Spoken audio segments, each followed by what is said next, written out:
Electronics అనేది మన modern లైఫ్‌కి బ్యాక్‌బోన్. మనం రోజుకి వాడే ప్రతి gadget mobile, TV, computer, chargers, washing machine, even వెహికల్స్‌లో ఈసీయూ సిస్టమ్ గూడా ఎలక్ట్రానిక్స్ పైనే డిపెండ్ అయిపోయి ఉంటాయి. కానీ ఈ కాంప్లెక్స్ డివైసెస్ అన్నీ ఒక సింపుల్ బేస్ నుంచి స్టార్ట్ అవుతాయి. ఆ బేస్‌ని క్రియేట్ చేసేవే బేసిక్ ఎలక్ట్రానిక్ కాంపోనెంట్స్. ఈ కాంపోనెంట్స్ గురించి క్లారిటీగా తెలుసుకోవడం మనకి ఎలక్ట్రానిక్ బేసిక్స్‌లో first and most important step. First అయితే మనం రెసిస్టర్ గురించి తెలుసుకుందాం. అసలు ఎలక్ట్రానిక్స్‌లో రెసిస్టర్ అనేది మోస్ట్ బేసిక్ కాంపోనెంట్. దీని గురించి తెలియని వాళ్ళు ఎవరు ఉండరు.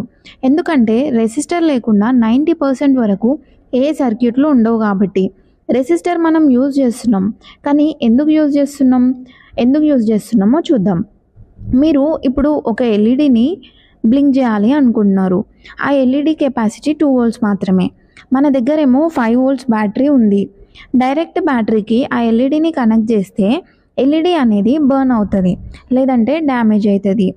ఎందుకంటే 2 వోల్ట్స్ కెపాసిటీ ఉన్న ఎల్ఈడికి 5 వోల్ట్స్ కెపాసిటీ ఉన్న బ్యాటరీని కనెక్ట్ చేసినాం కాబట్టి. ఈ ఎల్ఈడిని బర్న్ అవ్వకుండా ప్రొటెక్ట్ చేయాలి అంటే ఈ రెసిస్టర్‌ని అయితే వాడతాం. అసలు ఇది ఎలా వర్క్ చేస్తది? ఒక ఎగ్జాంపుల్‌కి ఒక గేట్ కీపర్‌ని తీసుకోండి. అతని వర్క్ ఏంది అంటే కొంతమందిని మాత్రమే లోపలికి అలో చేయాలి. అంతకు మించి లేదు. అలానే ఇక్కడ కూడా only this much current can go through. అంతకు మించి లేదు. మరి మిగతా కరెంట్ అనేది ఏం చేసుకుంటుంది? అపోజ్ చేసుకుంటుంది. దేనిని? ఫ్లో ఆఫ్ కరెంట్‌ని అపోజ్ చేసుకుంటది. The resistor is an electronic component that opposes the flow of current. Next component capacitor. అసలు కెపాసిటర్ ఏం చేస్తది? ఎప్పుడైనా ఆలోచించారా? అసలు ఈ కెపాసిటర్ అంటే ఏంటి? ఇప్పుడు ఒక వాటర్ ట్యాంక్ తీసుకోండి. వాటర్ ట్యాంక్‌లో వాటర్ స్టోర్ అయి ఉంటదా? ఎంతసేపు స్టోర్ అయి ఉంటది? మనకి ఎప్పుడైతే అవసరం అవుతదో అప్పుడు వాటర్‌ని రిలీజ్ చేసుకుంటాం. టెంపరరీ పర్పస్‌కి మనం వాటర్ ట్యాంక్‌ని అయితే యూజ్ చేస్తున్నాం. టెంపరరీగా వాటర్‌ని స్టోర్ చేసుకొని మళ్ళీ వాడుకోవడానికి మనం యూజ్ చేస్తున్నాం. అలానే ఇక్కడ కూడా వాటర్ ట్యాంక్‌నే కెపాసిటర్ అనుకోండి. కెపాసిటర్ ఏం చేస్తది? ఎనర్జీని స్టోర్ చేసుకుంటది ఫర్ టెంపరరీ పర్పస్. మళ్ళీ మనకి కావాల్సినప్పుడు స్టోర్ అయి ఉన్న ఎనర్జీని క్విక్‌గా రిలీజ్ చేస్తది. ఎనర్జీ అంటే ఏంటి? Electric charge. దీన్ని మనం స్మాల్ రీచార్జబుల్ బ్యాటరీ అని కూడా పిలవచ్చు. ఎంత స్పీడ్‌గా అయితే ఛార్జ్ అయిందో అంతే క్విక్‌గా అయితే రీఛార్జ్ కూడా అయిపోతది. మన నేమ్‌కి ముందు సర్‌నేమ్ ఎలా ఉందో కొన్ని కాంపోనెంట్స్‌కి యూనిట్స్ ఉంటాయి. ఈ కెపాసిటర్ యూనిట్స్ వచ్చి farads. A capacitor is a electronic component that stores electric charge. Next అయితే మనం డయోడ్ గురించి తెలుసుకుందాం. డయోడ్ గురించి ఇన్‌డెప్త్‌గా కాకుండా అసలు డయోడ్ పర్పస్ ఏంటో, అసలు మనం డయోడ్‌ని సింగిల్ సర్క్యూట్‌లో ఎందుకు యూజ్ చేస్తామో తెలుసుకుందాం. ఎగ్జాంపుల్‌కి మీ మొబైల్ ఛార్జర్‌ని తీసుకోండి. ఎప్పుడైనా ఆలోచించారా? ఛార్జర్ నుంచి ఫోన్‌కి ఛార్జింగ్ అవుతుంది కానీ ఫోన్ బ్యాటరీ ఫుల్ అయినప్పుడు మళ్ళీ ఫోన్ నుంచి ఈ ఛార్జర్‌కి ఎందుకు ఛార్జ్ అవ్వట్లేదు అని? ఆలోచించాల్సిన విషయమే కదా! ఓన్లీ వన్ వేలోనే ఛార్జ్ అనేది అవుతుంది. హౌ ఈజ్ ఇట్ పాసిబుల్ అంటే ఎందుకంటే మనం ఛార్జర్‌లో డయోడ్స్ అనేవి యూజ్ చేస్తాం కాబట్టి. ఆ డయోడ్స్ ఎలా యూజ్ చేస్తాం? ఒక బ్రిడ్జ్ కింద ఫార్మ్ చేసుకొని కాంబినేషన్ ఆఫ్ 4 డయోడ్స్‌తో ఛార్జర్‌ని అయితే అలా యూజ్ చేస్తాం. ఇప్పుడు చిన్న సర్క్యూట్స్‌లకి మనం సింగిల్ డయోడ్‌ని యూజ్ చేస్తున్నాం. అసలు ఈ డయోడ్ సర్క్యూట్‌లో ఏం చేస్తది అంటే ఓన్లీ వన్ డైరెక్షన్ ఆఫ్ కరెంట్‌ని అలో చేస్తది. That is called as forward bias. అంటే ఏం లేదు. డయోడ్‌కి 2 టెర్మినల్స్ ఉన్నాయా? Anode, cathode. యానోడ్ వచ్చేసి పాజిటివ్‌కి కలిసినప్పుడు, క్యాథోడ్ వచ్చేసి నెగటివ్‌కి కలిసినప్పుడు అప్పుడు సర్క్యూట్ అనేది క్లోజ్ అయ్యి కరెంట్ అనేది ఫ్లో అవుతది. డయోడ్ మళ్ళీ రివర్స్ పెట్టి కనెక్ట్ చేస్తే సర్క్యూట్ అనేది ఓపెన్ స్విచ్ అయ్యి కరెంట్ అనేది ఫ్లో అవ్వదు. This is called as reverse bias. Forward బయాస్‌లో కరెంట్ పాస్ అవుతుంది. రివర్స్ బయాస్‌లో కరెంట్ పాస్ అవ్వదు. A diode is an electronic component that allows electric current to flow in only one direction and blocks it in opposite direction. ఇంకా డయోడ్‌కి VI characteristics కూడా ఉంటాయి. అంటే ఏం లేదు. ఫార్వర్డ్ బయాస్‌లో గ్రాఫ్ ఎలా ఉంటది? రివర్స్ బయాస్‌లో గ్రాఫ్ ఎలా ఉంటది అని. ఇప్పుడు నేను చెప్పిన సర్క్యూట్‌లో డయోడ్ అనేది స్విచ్‌లా వర్క్ అవుతది. ఇంకా ఈ డయోడ్ గురించి చాలానే అప్లికేషన్స్‌లో యూజ్ చేస్తాం. AC to DC power convert చేయడానికి కూడా యూజ్ చేస్తాం. చెప్పాను కదా!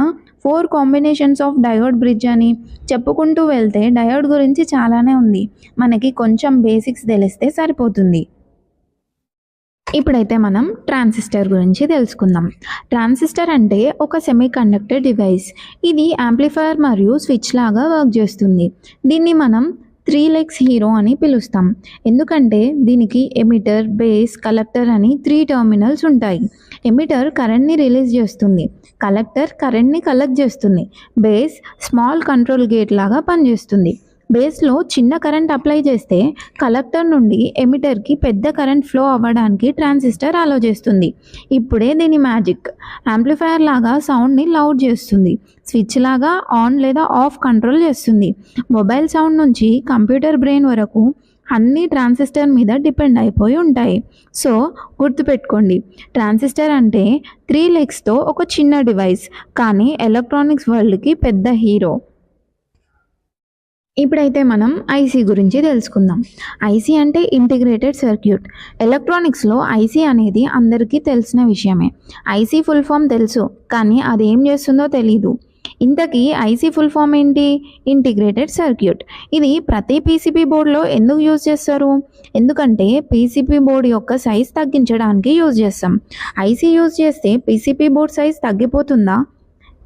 ఎస్, తగ్గిపోతుంది. ఎందుకంటే ఇంత చిన్న చిప్లో చాలా ఎలక్ట్రానిక్ కాంపోనెంట్స్ అయితే ప్లేస్ చేస్తారు. Like transistors, resistors, capacitors, diodes, ఇవన్నీ కనెక్ట్ అయ్యి ఒక ఫంక్షన్ అయితే పర్ఫామ్ చేస్తాయి. ఇంత చిన్న చిప్లో అన్ని కాంపోనెంట్స్ ఉంటాయా అనుకోవచ్చు. మన ఎలక్ట్రానిక్ ఇంజనీర్ యొక్క బ్రెయిన్ ఎలా ఉండాలి అంటే, మనం చేసే ఏ డివైస్ అయినా small in size, low cost, low power consumption, అన్ని అడ్వాంటేజెస్ చూసుకొని చేయాలి. ఐసీలో చాలానే టైప్స్ అయితే ఉంటాయి. Like digital IC, analogue IC, ఇవన్నీ కూడా ఒక్కొక్కటి ఒక్కొక్క నెంబర్తో ఉంటాయి. ఒక్కొక్క ఐసీ ఒక్కొక్క స్పెసిఫిక్ ఫంక్షన్ అయితే పర్ఫామ్ చేస్తాయి. Depends upon our requirement. మనం ఆ ఐసీ నెంబర్ని అయితే యూజ్ చేస్తాం అన్నమాట. An IC is a small electronic device that contains a large number of tiny components such as transistors, resistors, diodes, capacitors, etc. are connected together to perform a specific function. ICస్లో 3-pin IC, 18-pin IC, 14-pin ICs కూడా ఉంటాయి. IC అంటే ఏం లేదు, అన్ని components టుగెదర్గా connect అయ్యి ఒక specific ఫంక్షన్ని perform చేస్తుంది అంతే. సో ఎలక్ట్రానిక్స్ అనే ఫీల్డ్లో ప్రతి సర్క్యూట్కి బ్యాక్బోన్ లాగా పనిచేసే కొన్ని ఇంపార్టెంట్ బిల్డింగ్ బ్లాక్స్ గురించి అయితే తెలుసుకున్నాం. అవేంటి? Resistor, capacitor, diode, transistor and IC. Resistor అంటే ఎలక్ట్రిసిటీ ఫ్లోని కంట్రోల్ చేయడానికి యూజ్ చేసే కాంపోనెంట్. కరెంట్ ఎక్కువ అయ్యే సిచ్యువేషన్లో డివైస్ డ్యామేజ్ కాకుండా ప్రొటెక్ట్ చేస్తుంది. అలానే వోల్టేజ్ డివైడర్ సర్క్యూట్స్లో యూజ్ చేస్తారు. కెపాసిటర్ అంటే ఛార్జ్ని స్టోర్ చేసి తర్వాత రిలీజ్ చేసే పార్ట్. ఫిల్టరింగ్, టైమింగ్, ఎనర్జీ స్టోరేజ్లో చాలా ఇంపార్టెంట్ రోల్ ప్లే చేస్తుంది. ఎగ్జాంపుల్గా పవర్ సప్లైలో ఫ్లక్చుయేషన్స్ స్మూత్ చేయడానికి కెపాసిటర్స్ వాడతారు. అలానే డయోడ్ అంటే కరెంట్ని ఒక డైరెక్షన్లో మాత్రమే ఫ్లో అయ్యే విధంగా కంట్రోల్ చేస్తుంది. పవర్ సప్లైస్లో ఏసీ కరెంట్ని డీసీ కరెంట్గా కన్వర్ట్ చేయడానికి డయోడ్స్ వాడతాం. ట్రాన్సిస్టర్ ఎలక్ట్రానిక్స్లో రివల్యూషన్ తీసుకొచ్చింది. బికాస్ అది సిగ్నల్స్ని యాంప్లిఫై చేయడం మరియు స్విచ్చింగ్ కోసం యూస్ చేస్తారు. మోడర్న్ కంప్యూటర్స్ నుంచి సౌండ్ సిస్టమ్స్ వరకు అన్ని ట్రాన్సిస్టర్స్ మీద డిపెండ్ అయ్యి ఉంటాయి. ఫైనల్లీ ఐసీ, ఇంటిగ్రేటెడ్ సర్క్యూట్ అంటే మల్టిపుల్ రెసిస్టర్స్, కెపాసిటర్స్, డయోడ్స్, ట్రాన్సిస్టర్స్ని ఒక చిన్న సిలికాన్ చిప్లో ఇంటిగ్రేట్ చేసి తయారు చేస్తారు. దీనివల్ల డివైజెస్ చాలా ఇంపాక్ట్, ఫాస్ట్ అండ్ పవర్ఫుల్గా తయారయ్యి mobiles, laptops, TVs, washing machines అన్నీ ఐసీస్ మీద రన్ అవుతాయి. ఇవన్నీ కలిసి ఎలక్ట్రానిక్స్ వరల్డ్కి ఫౌండేషన్ లాగా పనిచేస్తాయి. మనం డైలీ లైఫ్లో యూస్ చేసే ప్రతి డిజిటల్ గ్యాడ్జెట్లో అవి హిడెన్గా వర్క్ చేస్తాయి. Please like, share and subscribe to our YouTube channel for